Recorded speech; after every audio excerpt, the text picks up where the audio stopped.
गौ माता के विषय अभी हम कहे थे कि दोपहर के बाद ये सत्र गौ माता के विषय का होगा। तो आपने गौशाला में जब आए तब देखा होगा कि किसी भी गौ माता को बांधा नहीं गया है, वो खुले से घूमती है। तो अभी का सत्र में हम थोड़ी बातें करेंगे कि गौ माता रखना है तो सुख पूर्वक रहना है।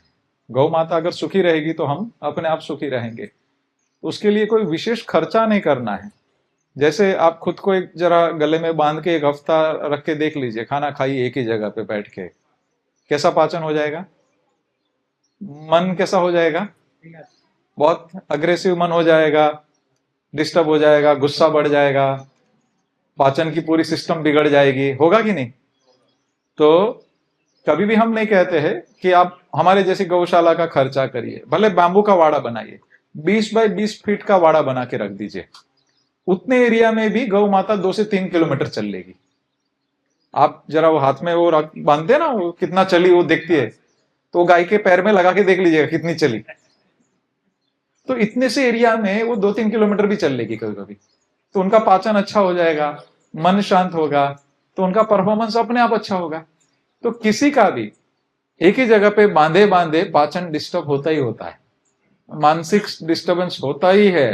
तो इसी हिसाब से गौ माता रखना है तो सुखपूर्वक रखना है, और उनकी शांति रहेगी तो उनकी औरा आजू बाजू बहुत अलग प्रकार की छूटेगी। आपके सवेरे से यहां तक अभी तक बैठे, आपके सबके मन में कुछ अलग अनुभूति आ रही है, शांति वगैरह?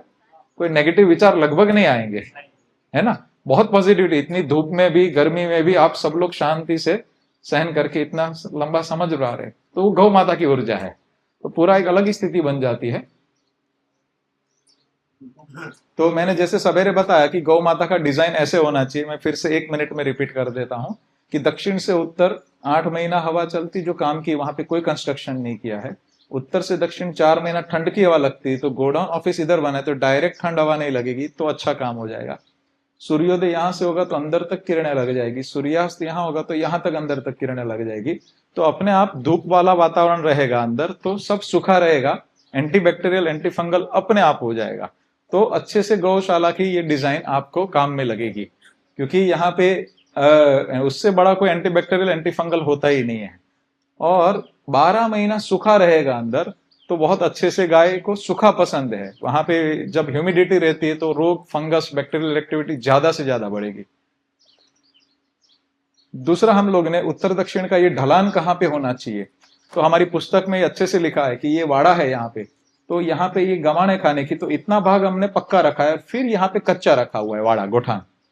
तो पक्का इसलिए कि बारिश की सीजन में भी उनको चलना फिरना सब बैठना सोना आराम से हो जाएगा। 2 बार साफ कर, कभी 5-5 7-7 दिन बारिश चली तो यहाँ पे ढलान है, तो पानी यहाँ ढलान से होते हुए बाहर निकल गया तो तुरंत सूख जाएगा।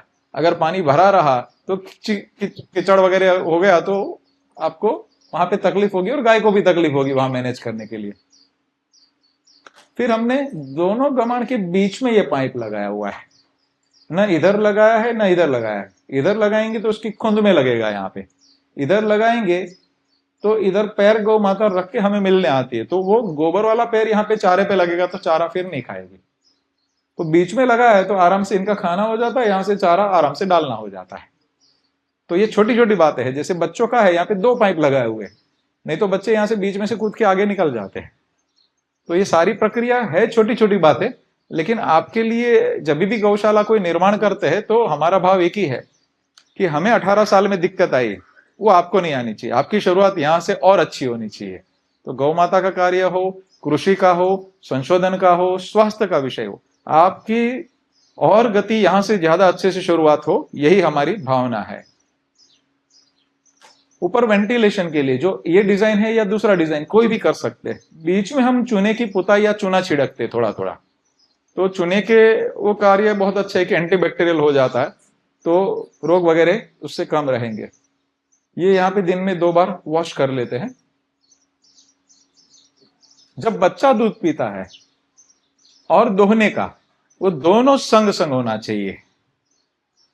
जैसे बच्चा यहाँ पे जैसे मुंह लगाया, यहां से कुदरती स्वरूप में ऑक्सीडेशन रिलीज होता है ब्रेन में से, और दूध यहां से प्यार से छूटना शुरू होता है। ऑक्सीडेशन जैसे यहां नेचुरली रिलीज होता है तो यहां पे से पास ना छूटता है, दूध पारो मुके देशी भाषा में।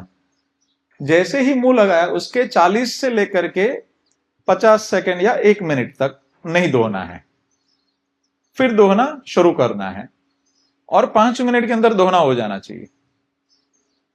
5 मिनट तक यहां से फ्लो अच्छे से चलता है। 5 मिनट के बाद यहां से ऑक्सीडेशन कम हो जाता है, तो फिर वापस दूध ऊपर चढ़ना शुरू हो जाएगा। नहीं तो भले आप 5 गाय दोहना है, 2 में थक जाते तो 2 गाय के बाद थोड़ा आराम कर लीजिए, लेकिन जब दोहे तब 5 मिनट के अंदर दोहना हो जाना चाहिए। तो ये एक नॉर्मल प्रैक्टिस आपने कर ली तो आपको परफॉर्मेंस भी अच्छा मिलेगा, गाय को भी संतुष्टि होगी। और सब लोग ऑक्सीडेशन के इंजेक्शन लगाते हैं अलग अलग जगह पे, आपको पता होगा कि रसायन के इंजेक्शन लगाते तो दूध छूट जाता है, तो वो कभी भी नहीं करना। ऑक्सीडेशन अगर इंजेक्शन से दिया है तो यहां से कोई कनेक्शन नहीं रहता, यहां से सीधा दूध छूट जाता है।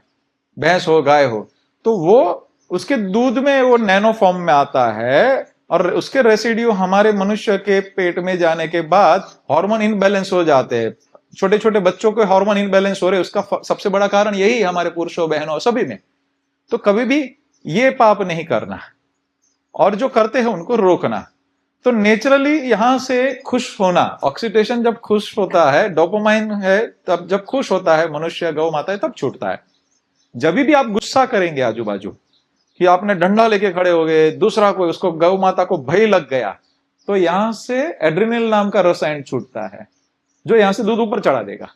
तो कोई 20 लीटर वाली गौ माता है, वो 200 ml दूध लेकर के उसकी इच्छा है तो वापस ऊपर चढ़ा देगी, उसमें वो क्षमता है। तो उसको भय वाला वातावरण पसंद नहीं है। आपको पता होगा काफी गांव में ऐसे हो गए, अभी दोहरा है, हमारे यहां पर भी दोहरा है, थोड़ी देर रुक जाओ, बाहर रुकाएंगे, अलग रुकाएंगे, क्योंकि गाय के ऊपर असर आता है तुरंत, अरे कौन आया, तो तुरंत यहां से वो तकलीफ चालू हो जाती है। तो ये दोहने के समय उसको कैसे ज्यादा शांत वातावरण आपके वहां से मिल पाए, थोड़ा बहुत संगीत चले, थोड़ा बहुत नाम से बुलाए, उसका बड़ा फर्क रहता है। देखो आप वहां पे गौ माता को नाम से बुलाना शुरू करेंगे, 10 दिन में रिकॉल हो जाता है। यहाँ पे 750 से ज्यादा गौवंश है, सभी के नाम है। दोहने समय जिसका नाम बोलेंगे वही बाहर आएगी। 10 दिन का बच्चा भी माँ का नाम सुन के वही बच्चा बाहर आता है। तो ईश्वरी तत्व है ये। हम क्या सिखाएंगे 10 दिन के बच्चों को? तो आपके संग जो भी गौ माता घर पे है उसको प्यार से नाम से बुलाने का शुरुआत करिए। 10 दिन में वो उसके नाम को रिकॉल करके आपके सामने उतना ही डबल रिस्पॉन्ड करेगी। तो हमारे घर के सभ्य के जैसे उनके साथ वर्तन करना है। हमारी सगी माता 1 साल दूध पिलाती है, बाकी के 99 साल ये पिलाती है, तो हमें उसके साथ कुछ अलग संबंध थे हजारों साल, तो हम उसके साथ उसी प्रकार जुड़ना है। तो आपके घर में 6 महीने के अंदर बरकत हो जाएगी। वो गौ माता सुखी हो गई ना, खुश हो गई ना, तो आप खुद महसूस करेंगे कि आपके घर पे कुछ अलग स्थिति हो रही है। तो ये खाली दूध देने का साधन नहीं है, ये हमारे परिवार के सभ्य है। ऐसा थोड़ा सा चिंतन भी आपके मन में आ गया, तब से बड़ी फर्क की शुरू हो जाएगी। तो यही हजारों साल से हमारा होता रहा। मेरे खुद के दादाजी 2 बैल थे, हम शहर में गए तो तुरंत पिताजी ने बुला लिया उनको। तो 2 बैल थे, वो एक अच्छी जगह पे दिए कि मंदिर में कि आप उसको खाना खिलाना, पैसा हम देंगे। लेकिन 10 दिन में समाचार आया कि ठीक से खा नहीं रहे, तो गए दादाजी देखने, हाँ खा तो नहीं रहे। दादाजी सब बैग बैग लेके वापस गांव में चले गए शहर से। शांति से उसकी सेवा करी, बोले इसने तो हमारा खेत जोता है, इसने तो हमको पाला है, इसके पूर्वजों ने तो हमको पाला है हजारों साल से। तो उनकी गोद में दोनों की बारी बारी जब मृत्यु हुई, बाद में वो शहर आए। अब बताइए ये कनेक्शन कितने लोगों का है शहर में और गांव। तो उनकी पीढ़ियों ने हमको पाला है।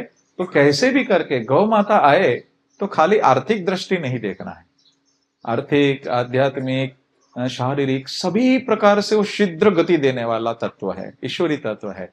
तो उसको खाली विदेशी पैरामीटर से नहीं मापा जाना चाहिए।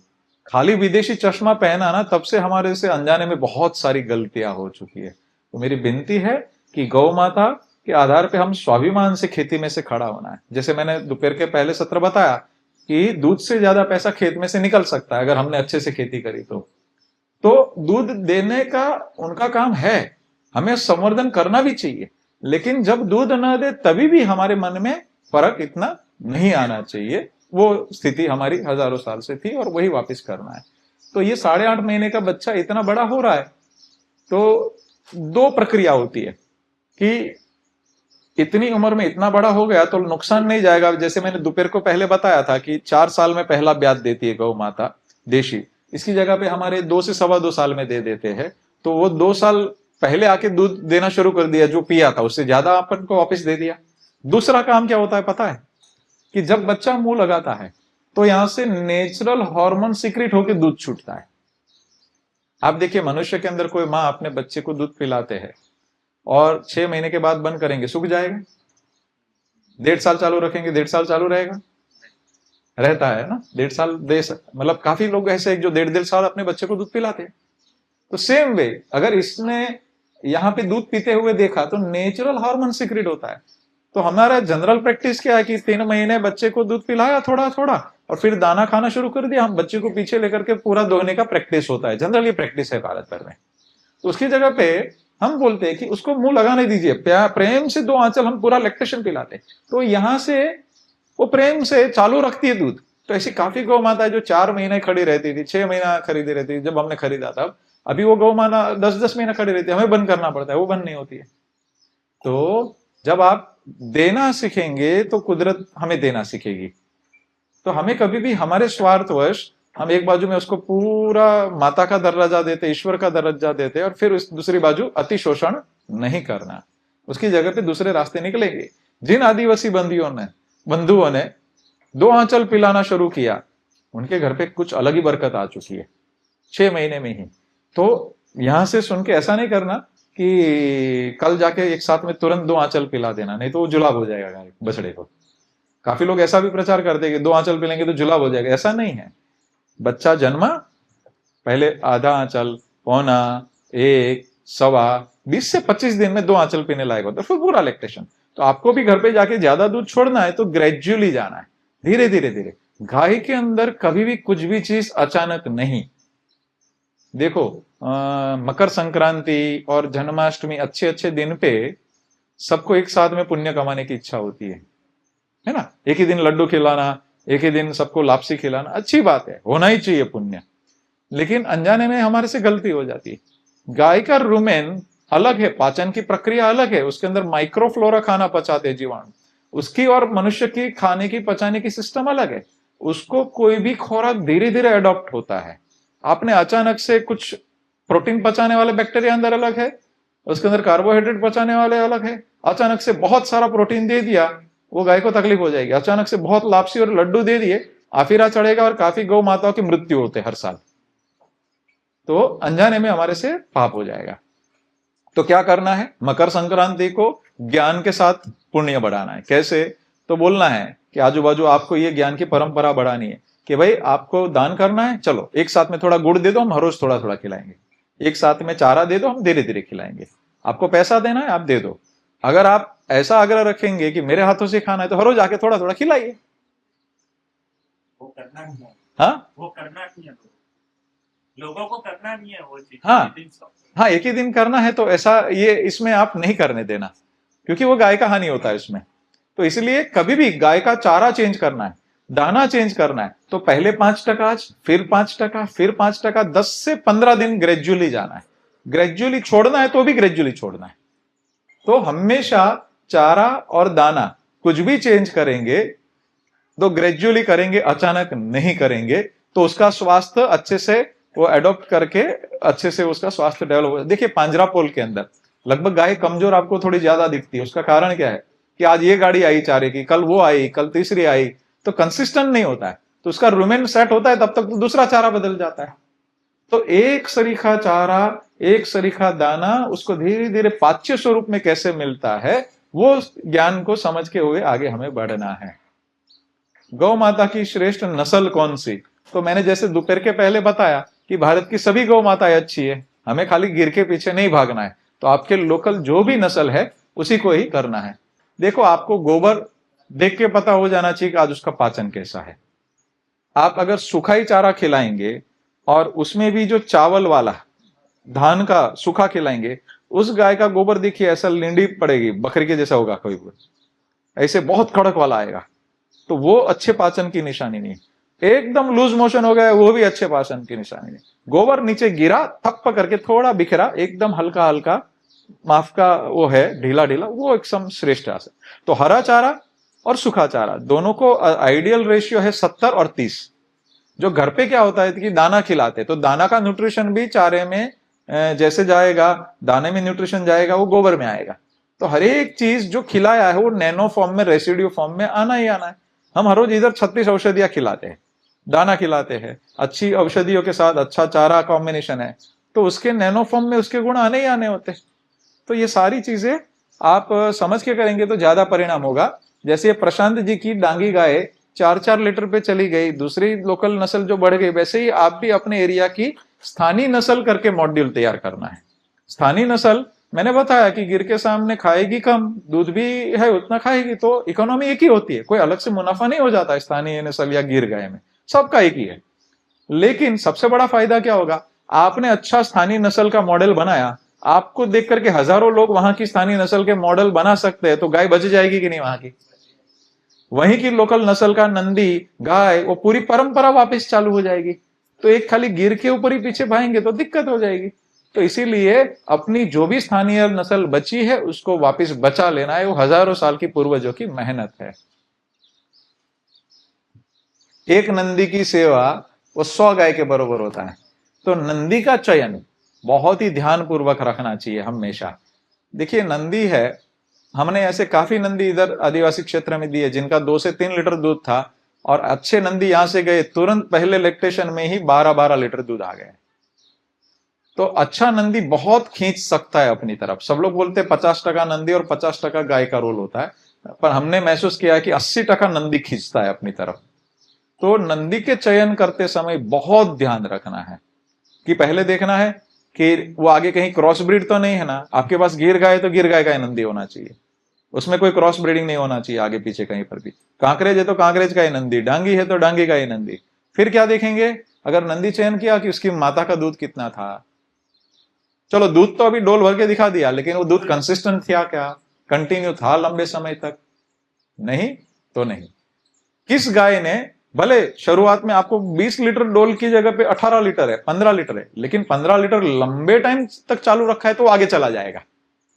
तो लैक्टेशन पीरियड, ब्यात का पीरियड कितना लंबा उसकी माता का है, तो पूरे ब्यात का दूध का टोटल क्या है लैक्टेशन पीरियड का, वो ऑल ओवर रिकॉर्ड देखने के बाद नंदी चयन करना है। चलो दूध भी अच्छा आ गया, लैक्टेशन पीरियड भी बहुत अच्छा है, लेकिन उसकी माता कमजोर रहती है, वो नंदी भी थोड़ा कमजोर रहता है। देखो कोई कोई गौ माता को बहुत खिलाएंगे तो भी दूध देगी, लेकिन कमजोर रहेगी, हड्डियां दिखाएगी। और कोई कोई ऐसी है कि कमजोर खाना देंगे तो भी खुद को मेंटेन करके दूध भी दे देगी। तो कमजोर और विपरीत परिस्थिति में जो गाय अपने शरीर को मेंटेन रख देती है, तबीयत से, स्वास्थ्य से, दूध से, उस गाय का नंदी सिलेक्ट किया तो डीएनए में ट्रांसफर होगा। तो विपरीत परिस्थिति में कौन डीएनए मजबूती से खड़ा है, उस डीएनए को चयन करने का प्रायोरिटी, प्राधान्य देना चाहिए, ऐसा हमारा ध्यान में आया हुआ है। फिर जो नंदी का माता का अडर टूटा हुआ है, आव टूटेल बोलते हम लोग गुजराती में, कि अडर वहां से टूट के नीचे लटक रहा है, वो अगर उसका बछड़ा उपयोग किया तो अगली जनरेशन में वो ट्रांसफर होने की संभावना है। तो वो क्या होगा कि 2 या 3 बच्चे देने के बाद गाय का अडर नीचे जमीन तक नीचे टच होने की स्थिति में आ जाएगा, उसको आंचल के रोग होंगे, गठाने हो जाएगी, फाइब्रोसिस हो जाएगा, वो बड़ी पीड़ा में गाय होगी, आप भी खुद उसको ट्रीटमेंट करने के लिए पहुंच नहीं पाएंगे, और वो वारसागत है, आनुवंशिक आने वाली स्थिति है। तो नंदी चयन करते समय ये देखना कि कौन से रोग आनुवंशिक है, कौन से नहीं है। तो अडर का टूटना वो आनुवंशिक ट्रांसफर होता है। मैंने ऐसी एक गौशाला थी, वहां सजेशन दिया था कि इसको मत उपयोग करिए, वो उसकी जगह पे ऐसा अडर वाला करना है, लेकिन उन्होंने नहीं माना, बड़ी रेप्यूटेड गौशाला थी। अगले 8 साल के अंदर उनका 90% हड़ पूरा अडर टूटा हुआ था, सब जगह पे आंचल की बड़ी दिक्कत है, गाय भी पीड़ा में, ग्वाले भी पीड़ा में, गौशाला का मैनेजमेंट भी पीड़ा में। तो जब तक समझ आती है तब तक बहुत बड़ी हानि हो चुकी होती है। अगर हमने अच्छा नंदी चयन नहीं किया तो आगे जाके बहुत दिक्कतें आएगी। तो उस हिसाब से नंदी के अंदर यह भी देखना चाहिए। नंदी सिलेक्ट करने के समय यहाँ पे एक भंवर होगी, तो भंवर जितनी ऊपर आई उतना अच्छा परिणाम। फिर एक पीठ पे भंवर आती है, वो जितनी कुंद के नजदीक है उतना ज्यादा अच्छा। इसके ऊपर भंवर आएगी, उसको छत्रपति कहते हैं, बहुत रेयर होती है, बहुत रेयर ऑफ द रेयर होती है। ऐसे ही यहां पे से ये भाग जितना झुका हुआ उतना ज्यादा अच्छा। ये पीछे का पार्ट झुका हुआ इतना अच्छा नहीं है, जितना सीधा रहे उतना ज्यादा अच्छा है। फिर पूंछ ऊपर से नीचे आते आते जितनी ज्यादा पतली हो गई ज्यादा अच्छा है, चमड़ी जितनी पतली उतना ज्यादा अच्छा है। लेकिन ये सब बोलते हुए भी मैं एक क्लियरिटी करना चाहता हूं, ये सब मैं बोल रहा हूं वो नहीं भी है, फिर भी कोई कोई नंदी अच्छे होते हैं। लेकिन मैं जो बोल रहा हूं 80% आपको रिजल्ट देने वाले पैरामीटर्स और परीक्षण की बातें बोल रहा हूं। फिर मुतान बहुत ज्यादा नीचे नहीं होना चाहिए, टेस्टिकल प्रॉपर होने चाहिए, और ये सारा चीज यहां से जितना पेट भरा हुआ रहता है वो ज्यादा दूध की निशानी होती है। जुल जितनी अच्छी उतना ज्यादा अच्छा है। दूसरा, खुंद, खुंद जितनी सीधी, ऊपर का जो हम्प है वो सीधा है, फर्स्ट प्रायोरिटी, पहला प्राधान्य वो है। दूसरा प्राधान्य राइट साइड में जुलती हुई, तीसरा प्राधान्य लेफ्ट साइड में जुलती हुई। तो ये हम आपको बता रहे हो, मोटा मोटी कैरेक्टर्स आपको क्लैरिटी हो जाने चाहिए। भाई साहब ने प्रश्न पूछा कि नंदी के द्वारा संवर्धन होना चाहिए कि आर्टिफिशियल इंसेमिनेशन के द्वारा। देखिए, सेक्स सीमेन की बात है या आर्टिफिशियल इंसेमिनेशन की बात है, आपको अगर 5 बच्चे लेने हैं तो कितनी बार डॉक्टर गन डालेगा अंदर, बताइए?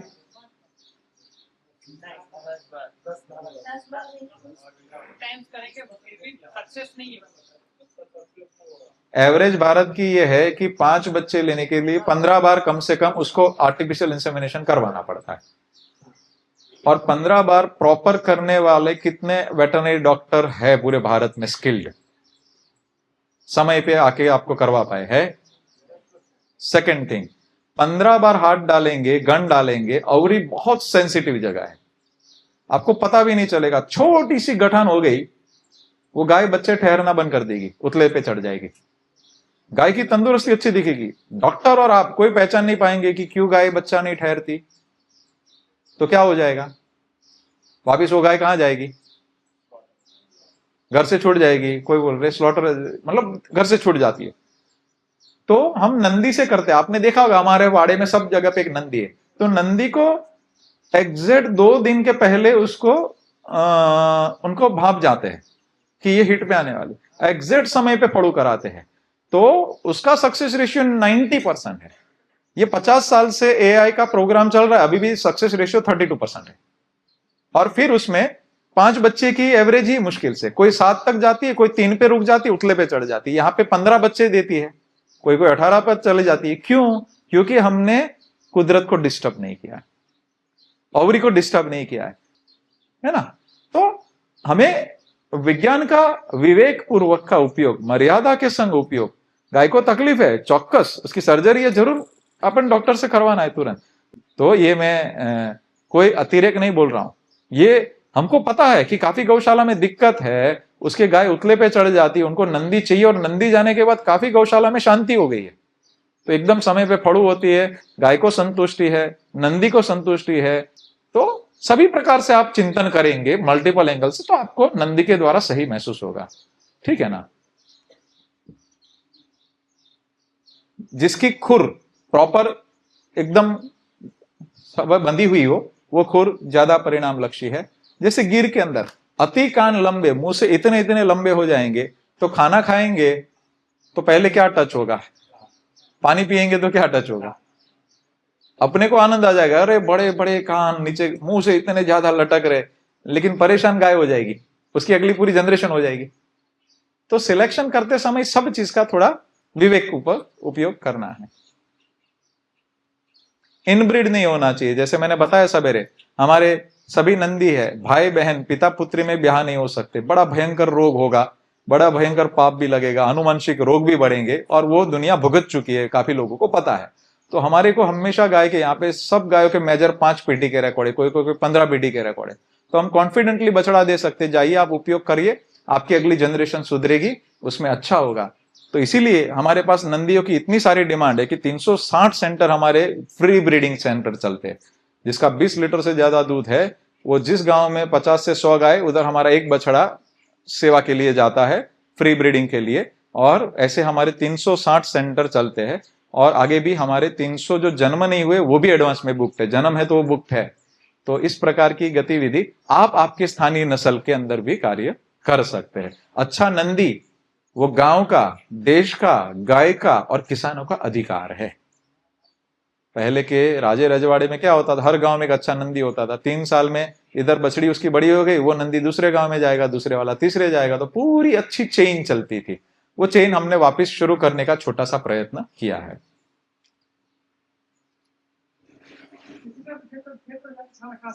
हाँ, पहले ऐसा था, भाई साहब ने जो बताया कि नंदी का हक था, आज भी 1-2 गांव में ऐसा चालू किया है वापस अपने नंदी से, कि नंदी कौन से भी खेत में जाकर के, कौन से भी घर पे जाके कुछ भी खा सकता था, उसको कोई नहीं रोक सकते थे, उसको गांव का राजा कहते थे। तो ऐसी स्थिति नंदी की इतना सम्मान पूर्वक था, और उस नंदी को अलग अलग प्रकार का अच्छा खाना मिलता था, सब लोग प्यार से खिलाते थे, तो उसका सेवा देने का भी क्षमता कुछ अलग लेवल की हो जाती थी। ये हमारे कुछ अच्छे नंदी है। ये मुरली करके है जो दूसरे वाड़े में थे, अभी 7 साल के है। ये गंगोत्रियो करके थे। ये बाजंतिया करके है, वो अभी भी है, अपने बड़देव है। ये कपिल है, सुवर्ण कपिल है। ये हमारे नंदी राजे जो पहले वाड़े में आपने देखे थे, ये लड़िया करके है। गाय के अंदर ये गौ माता 14वां बच्चा देने के बाद ये अडर स्ट्रक्चर था, ये स्थिति थी। तो ये स्थिति कैसे बन सकती है, जो मैंने बताया, बैलेंस डाइट, अच्छा चारा, अच्छा भोजन, अच्छा संवर्धन, ये तीनों का जब संगम होता है तब परफॉर्मेंस निकलता है। तो ये गौ माता का स्ट्रक्चर, साइज, ये सभी अलग ही है। ये कुछ कविता, ये हमारी बाजंतियों करके है। ये गौ माता का 18वां बच्चा दिया तब इसका ये फोटो निकाला था। ये सिंह बहुत रेयर होते हैं, तो ये हमको भगवान ने काफी अलग अलग प्रकार की भेंटें दी थी। ये गौ माता का फोटो लिया तब उसके पेट में 18वां बच्चा था। और यहाँ पे थोड़ी उम्र दिखेगी, यहाँ पे उम्र नहीं दिखेगी। यहाँ पे दूध की नस आप देख सकते हैं, नदी के जैसे वेन चलती है, वो ज्यादा गुण की निशानी होती है, दूध के गुण की। और उसका अडर इतनी उम्र के बाद भी एक भी आंचल खराब नहीं हुआ था। तो उसकी खुद की इम्यूनिटी किस लेवल की होगी वो मैटर करते। जो भीमसेन आपने देखा था ना, ये भीमसेन यही माता का 18वां बच्चा, इसी माता का 18वां बच्चा जब 9 महीने का भीमसेन था तब वो दूध पी रहा था। आप स्ट्रक्चर और साइज देखिए। आपने भीमसेन लास्ट वाड़े में देखा ना, यही भीमसेन दूध पीता था, तब ये साइज का आ गया था। तो इतनी बड़ी उम्र में ऐसा बच्चा जन्मना और बच्चे की एक क्षमता हो जाना, और भीमसेन बच्चे निकालेगा। अच्छा, तो ये बहुत ही वैज्ञानिक बात भी है, आध्यात्मिक बात भी है, और ये आगे का जाने वाला समृद्धि का रास्ता भी है। तो सभी प्रकार से आपको इस प्रकार देखना है। सब लोग बोलेंगे कि आंचल खराब हो जाएंगे, बच्चा मुंह मारेगा। अभी देखिए इतना बड़ा बच्चा ले रहा है, उनके अभी 18 साल तक हमने 2-2 आंचल पिलाए, किसी को दिक्कत नहीं आई।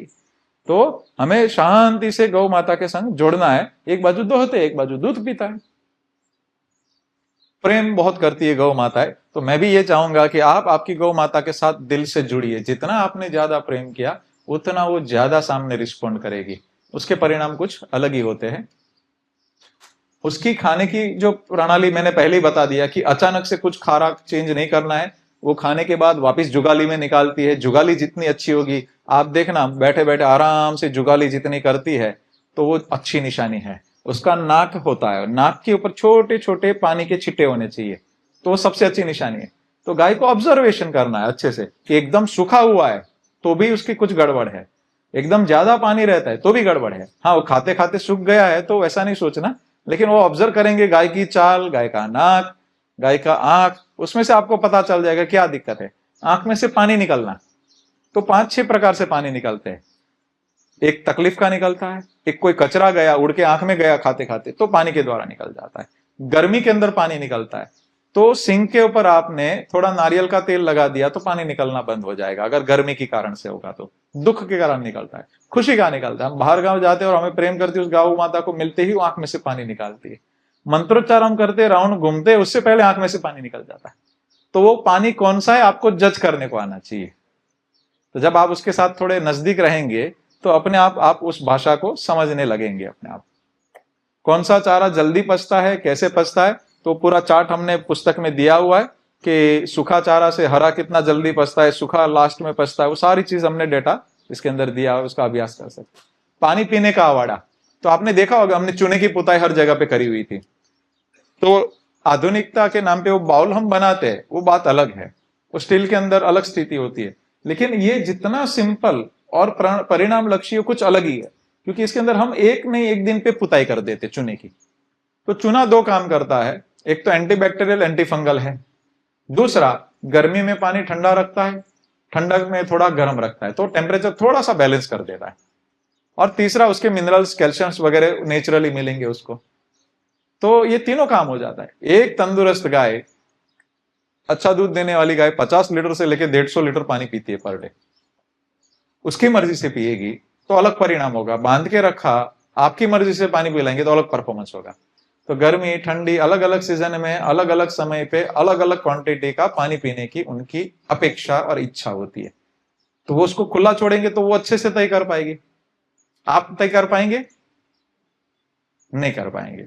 तो इसीलिए हमने गाय को खुला छोड़ा है, चूने का पुताई करके पानी रखा है, उसकी मर्जी से पानी पिएगी। इस गर्मी के सीजन में थोड़ा सुगंधी वालों करके एक औषधि आती है, वो पानी के अंदर डाल दिया तो ठंडक कर देगी शरीर के अंदर पूरा का पूरा। तो ये से सारे देसी समाधान हमने हमारी पुस्तक में, मैंने बताया था आपको लिखे हुए कि गर्मी के सीजन में क्या कर सकते हो, ठंडी के सीजन में क्या कर सकते हो, तो बड़े सरलता से आप उसको मैनेज कर पाएंगे। ये अलग अलग घास हमने जो बताए थे वो सवेरे आपको, ये जिंजवा है, मोरिंगा जरूर लगाना। साथ साथ में अगस्त्य करके एक वृक्ष आता है, उसके भी आपने लगा दिया, उसके भी कटिंग आपको कटिंग आते ही जाएंगे 15-20 साल। मोरिंगा, सहजना का भी कटिंग आ जाएगा, ड्रम स्टिक, शेव का, ये दोनों वृक्ष बहुत ही गौ माता के लिए आशीर्वाद स्वरूप है। उसके 1-1 इंच झाड़ी डालिया पत्तों के साथ आपने गाय को खिलाना शुरू कर दीजिए। इससे बड़ा अच्छा कोई सोर्स नहीं है चारों का। इसके अंदर macro nutrition, micro nutrition, vitamin, सब चीज अवेलेबल फॉर्म में है। एक ही है सर, अगस्त और अर्जुन एक है क्या? नहीं, अलग है। अगस्त्य है, उसको अगेथी बोलता है शायद, अगेथी, अगेथ्या, ऐसे गुजराती में अगत्यो, अगत्यो। उसके फूल आते हैं, सफेद वाला अगस्त्य आता है, लाल वाला आता है, ब्लू वाला आता है, 4 कलर के अगस्त्य आते हैं। वो अगस्त्य तारे के साथ उसका कनेक्शन होता है। कुछ पर्टिकुलर नक्षत्र के दिन एक ही साथ में वो फूल गिरा देता है। उसके फूल का भी जबरदस्त गुण होता है, उसके पत्तों का भी जबरदस्त गुण होता है। तो अगस्त्य के पत्ते और फूल गाय को खिलाइए। ये सहजना के फूल और उसकी डालियां हमेशा आप खिला सकते हो। हैं? सहजना बोले कहां से आप? अपना शेवगा, शेवगा, सरगवा, ड्रम स्टिक। हाँ, तो बिल्कुल ये आपने खाना खिलाया ना, उससे बढ़िया कोई भी दुनिया में चारा उसके लिए नहीं है। तो दाने का खर्चा महीने गाय को पालन करने के लिए, लेकिन अगर आपने इसको 10 से 15 किलो ये खिला दिया ना, तो दाना आप 50% तक रिड्यूस कर सकते हो, 70% तक रिड्यूस कर देंगे, दूध नहीं कमी होगा, तबीयत अच्छी हो जाएगी। तो ये आपके बाउंड्री पे होगा, तो उसके लिए कोई अलग से खर्चा नहीं करना है, तो बड़ी सरलता से पूरा प्रक्रिया आप मैनेज कर सकते हो। शायद इनका किसी का सबका ट्रेन है, आपको बिल्कुल छूटे जा सकते। धन्यवाद। अभी गायों का जो सत्र है, इसके अंदर भी कुछ औषधियां, कुछ दाने के कॉम्बिनेशन, मैं थोड़ा प्रश्नोत्तरी के सत्र के हिसाब से थोड़ा जल्दी लेने का प्रयत्न करूंगा कि दाना आपको देना है तो दाना का बेस्ट प्रोटोकॉल क्या हो सकता है, बेस्ट कॉम्बिनेशन कैसे हो सकता है। तो 30% कोई भी अनाज लेना है, जैसे मक्के का भरड़ा खुद बनाना है, या जौ है, या गेहूं के ऊपर का चोकर है, ऐसा 30% वो ले सकते हैं। 30% कोई भी चूरी लेनी है, मूंग, उड़द, तुवेर, उसके ऊपर का जो छिलका निकलता है मिलिंग में, तो वो आप छिलका लेना है। 30% कोई ढेब लेनी है, खौल लेना है, खल, जैसे कपास का हो गया, तिल का हो गया, सरसों का हो गया, नारियल का हो गया। 1% अंदर नमक मिला सकते हो, थोड़ा सा गुड़ दे सकते हो। ताजी ब्याही हुई गाय को कच्चा गुड़ देना है। अगर गाभिन गाय है तो उसको ये गर्मी की सीजन में कच्चा गुड़ नुकसान कर सकता है, उसको 4 घंटा पानी में भिगा दीजिए, वो ठंडा गुड़ बन जाएगा गर्म प्रकृति की जगह पे, फिर वो दाने में मिला के आप दे सकते हो। थोड़ा बहुत आप सहजना, शेवगा आपने मैंने जो बताया वो खिलाएंगे, वो नहीं है तो थोड़ा मिनरल्स वगैरह आपको देना पड़ेगा, तो वो अपने आप को मेंटेन रख पाएगी। तो ये सारा चीज में जो बोलने का प्रयत्न करता हूं, वो उसके कई साल के हमारे अनुभूत प्रयोग के बाद बोलता हूं। तो दाने का ये कॉम्बिनेशन है। अगर आपका दूध 10 लीटर है तो 3 से 4 किलो आप दाना देंगे, और अच्छी गुणवत्ता का चारा है तो, अदरवाइज नहीं तो 1 से 1.5 किलो उसके बॉडी मेंटेनेंस के लिए दाना चाहिए। उसके बाद में हर 1 लीटर पे 400 ग्राम लगभग चारा चाहिए। स्टैंडर्ड प्रोटोकॉल्स होते हैं जनरली।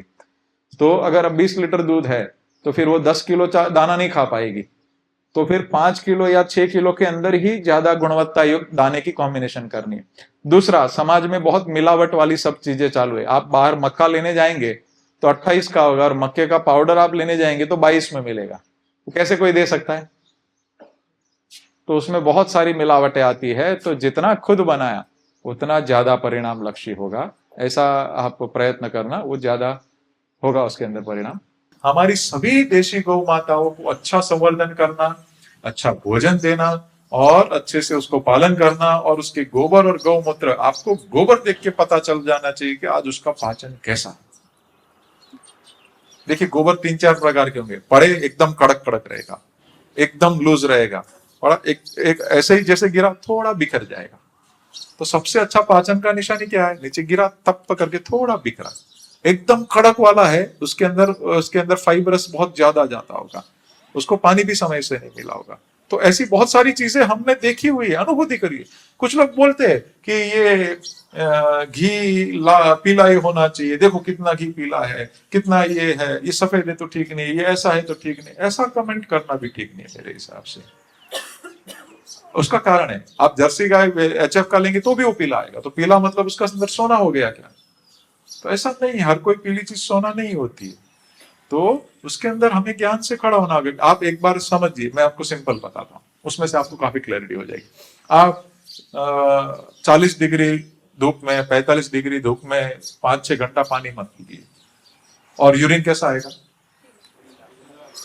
2-4 दिन, हफ्ता ऐसे रहे तो उनवा हो जाएगा, तकलीफ हो जाएगी। गाय को गौचर में गई है, गौचर के नाम पे भी बहुत सारी चीजें चलती है कि खुला छोड़ा, पानी नहीं है, कोई व्यवस्था नहीं है, चारा भी थोड़ा सूखा खाया, कोई व्यवस्था ही नहीं सवेरे शाम तक पूरा। अभी उसका यूरिन पीला निकला मतलब ज्यादा अच्छा हो गया, उसको तकलीफ नहीं देना है, उसके वहां पर भी पानी की व्यवस्था करनी है। तो घी की गुणवत्ता, दूध की गुणवत्ता कलर से नहीं मापी जाती है ना? एकदम लाइट क्रीम कलर का घी बोला है आयुर्वेद के हिसाब से। तो वो घी बनाने की परंपरा मैंने बताई कैसी, लेकिन मेरे ख्याल से समय ज्यादा जा रहा है, लेकिन गौ का विषय लंबा है। आपका प्रश्नोत्तरी का सत्र में टालना नहीं चाहता हूं। अगर प्रश्नोत्तरी के बाद में अगर समय रहा तो और भी गाय का डिटेलिंग अपन करेंगे। और एक चीज में बताना, और भी 2 चीज बता दे, उसके बाद में प्रश्नोत्तरी शुरू करते। हाइट थोड़ी शेड की ज्यादा रखेंगे, भले आप बैम्बू का रखें तो अच्छा रहेगा। आपने कोई पंखा नहीं देखा होगा गौशाला में, पंखा डालेंगे तो पंखा डालने का, चलाने का भी समय हमें पता होना चाहिए। क्योंकि आप देखिए, गर्मी के अंदर पंखा चलाएंगे तो हमेशा क्या होता है, गर्म हवा नीचे से ऊपर जाती है, पंखा क्या फेंकेगा? दिक्कत आ जाएगी। ठीक है, फिर गाय के जो अलग अलग प्रकार के गैसेस छूटे वो भी ऊपर जाते, तो तुरंत वही नीचे फेंकेगा। ठंडी में ठंडी हवा नीचे फेंकेगी, तो बहुत कम समय पे आपको काम लगेगा। जब मच्छर और मक्खी का सीजन है, बारिश का सीजन है, तब काम में लग सकता है। लेकिन आपने बिना पंखे के अंदर आपने इतना घूमे, 750 गौ माताओं के बीच में आपको गोबर की गंध आई? क्यों नहीं आई? हाँ, देखिए, वेंटिलेशन, हाइट ये तो है, लेकिन साथ साथ में उसका पाचन। मनुष्य के अंदर भी देखिए, आपका पाचन डिस्टर्ब होगा तो आपकी गंध अलग होगी मल की, पाचन अच्छा होगा तो अलग होगी। इसी प्रकार गौ माता का पाचन आपने ठीक रखा, वेंटिलेशन ठीक रखा, मैनेजमेंट दिशा मैंने बताई ऐसे ठीक रखा, सूखा अपने आप हो जाता है धूप से, वो आपने मेंटेन किया। ये चारों चीज जब जमा होती है तो ये चीज अपने आप डेवलप हो जाती है ना? ये सभी करने के पीछे कुछ ना कुछ कारण है।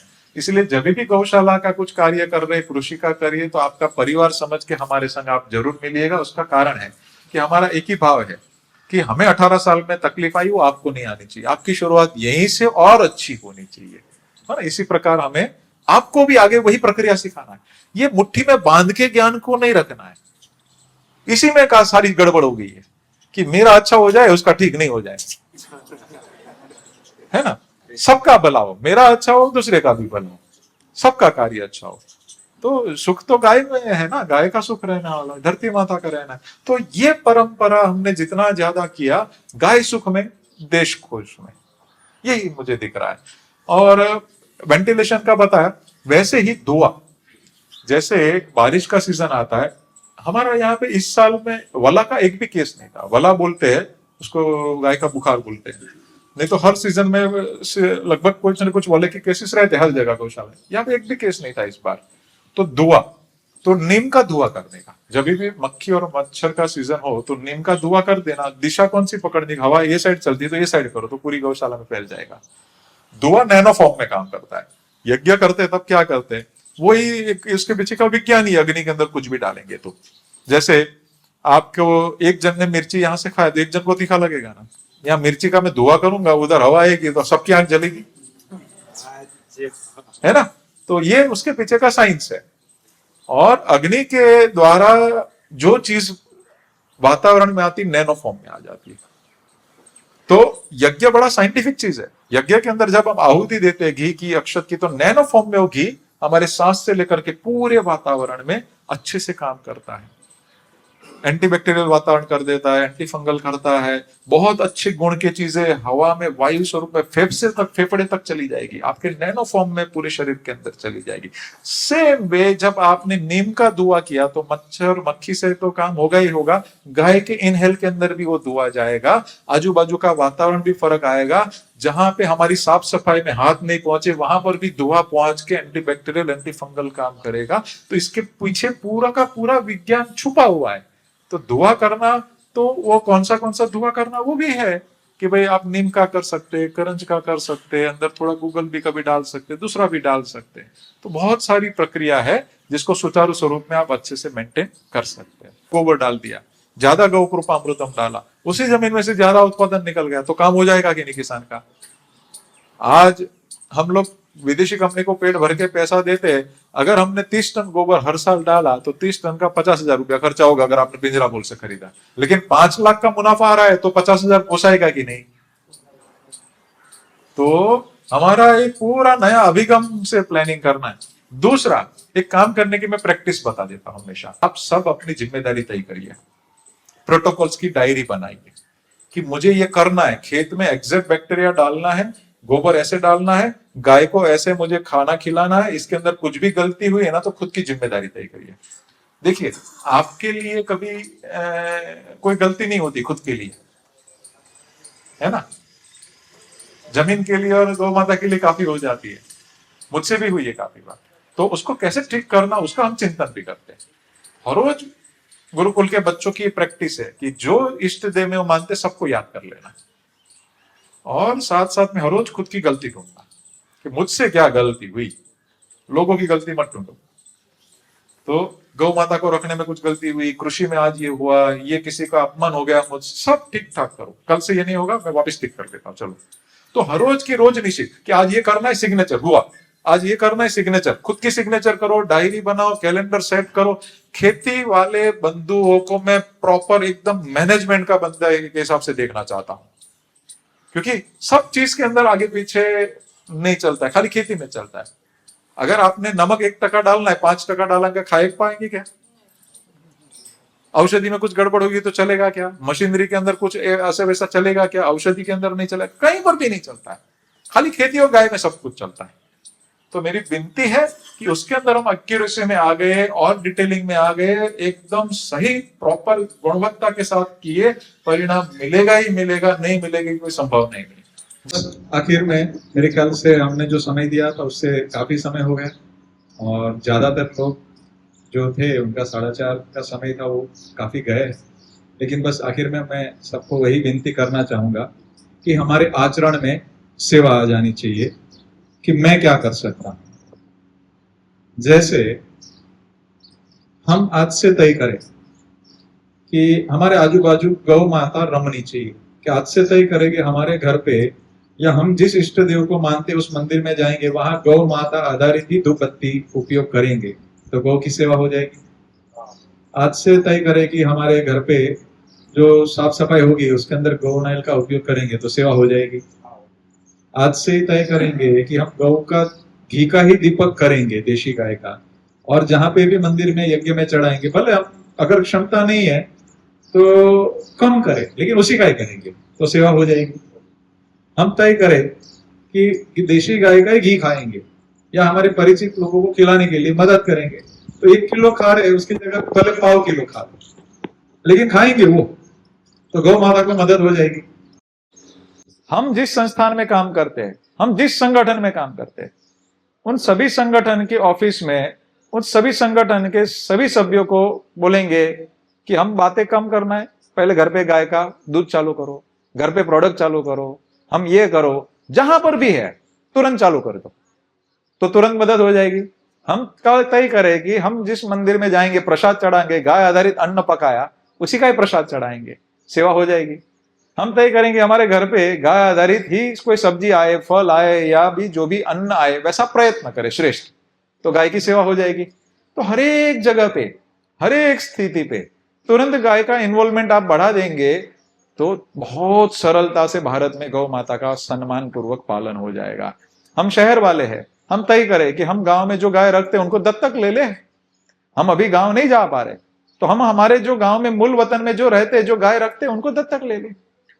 गाय जब गांव के खूंटे से चलती है, फिर बहुत गलत स्थिति में आती है, फिर हम बचाने निकलते हैं, वो स्थिति ही नहीं है, वैसे कैसा निर्माण कर सकते हैं? तो गाय किसान के घर पे, गौ माता का सच्चा घर किसान का घर है, उसी घर पे वो स्वाभिमान से पल जाए, उसी घर पे हम लोग सहयोग में लग जाए।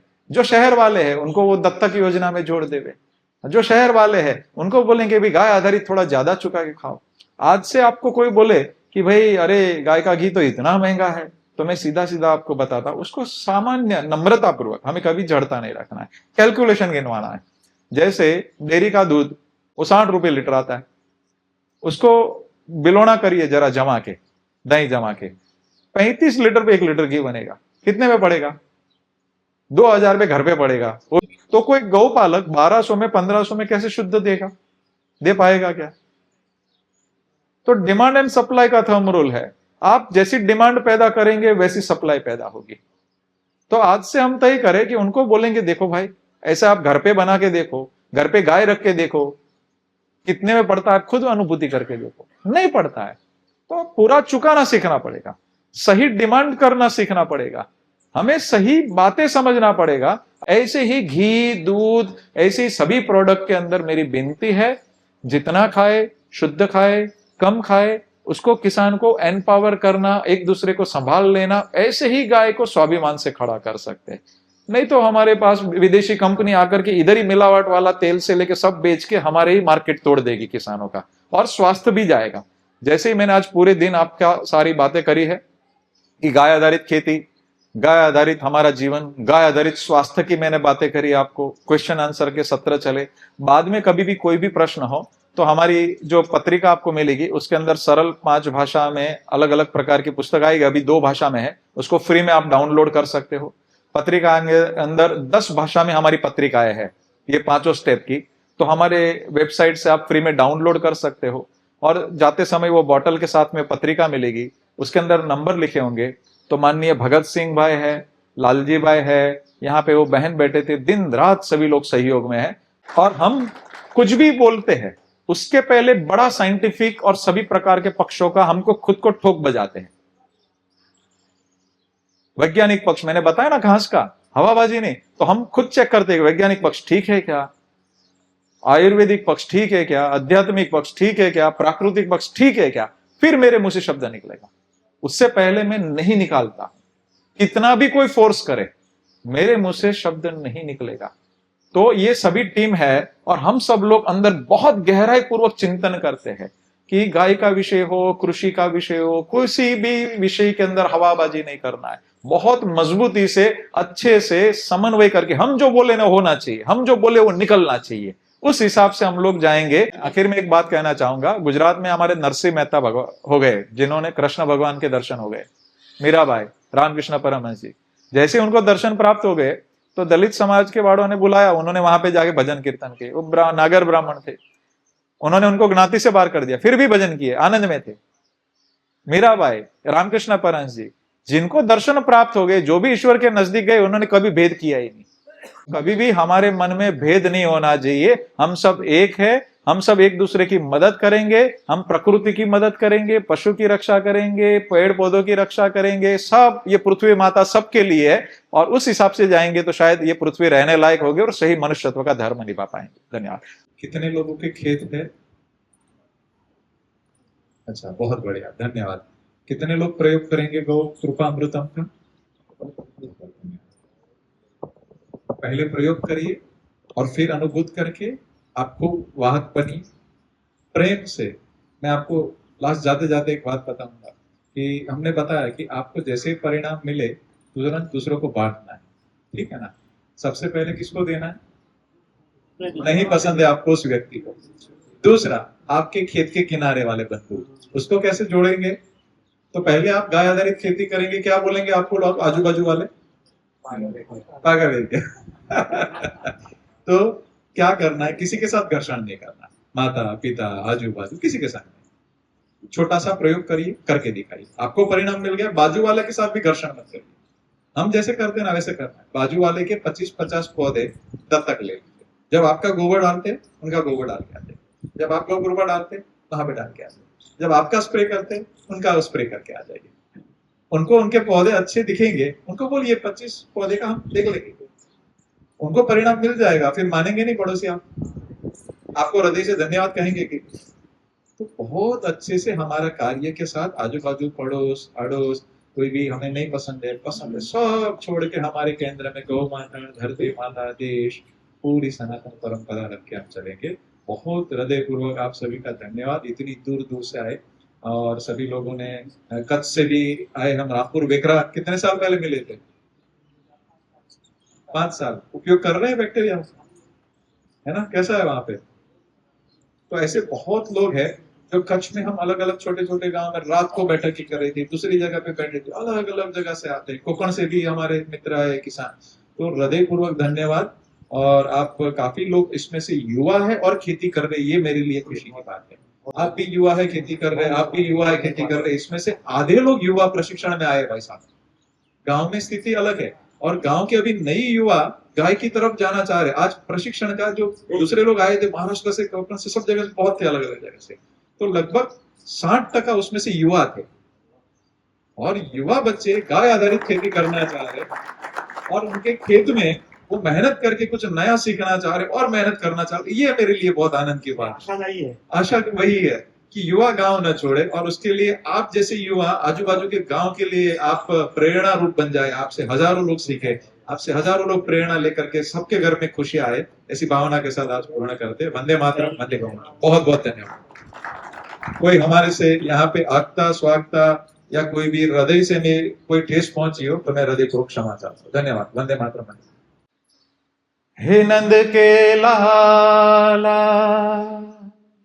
जशोदा के ग्वाला, हे गिरधर ग्वाला, गोपियों का प्यारा, हे बंसी बजैया, हे गौ के चरैया, हे माखन चुरैया, हे नंद के लाला, हे राधे गोविंदा, हे राधे गोविंदा, हे राधे गोविंदा, हे राधे राधे गोविंद, हे राधे राधे गोविंद, हे राधे राधे गोविंद। जय शिव शंभो, जय शिव शंभो, जय शिव शंभो, शिव शिव शंभो, शिव शिव शंभो, शिव शिव शंभो। गावो हे गावो रे गावो, गावो हे गावो रे गावो रे गावो, गावो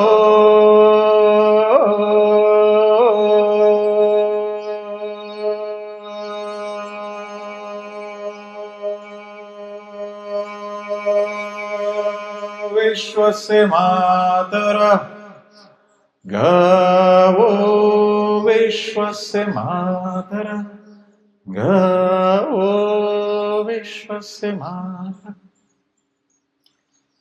बहुत हृदयपूर्वक धन्यवाद।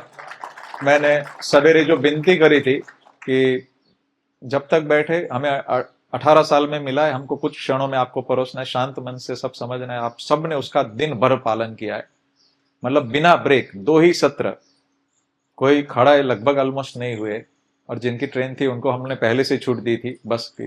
तो हृदयपूर्वक धन्यवाद। और हम लोग एक दूसरे से जुड़ के चलेंगे।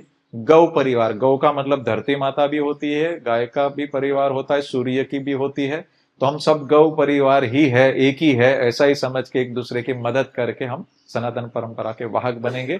3 बार वंदे बोलेंगे। शायद हमारे काफी मित्र जा चुके हैं, तो उनकी ऊर्जा हमारे मातरम में ज्यादा आनी चाहिए। ठीक है, वंदे वंदे वंदे, भारत माता की, गौ माता की।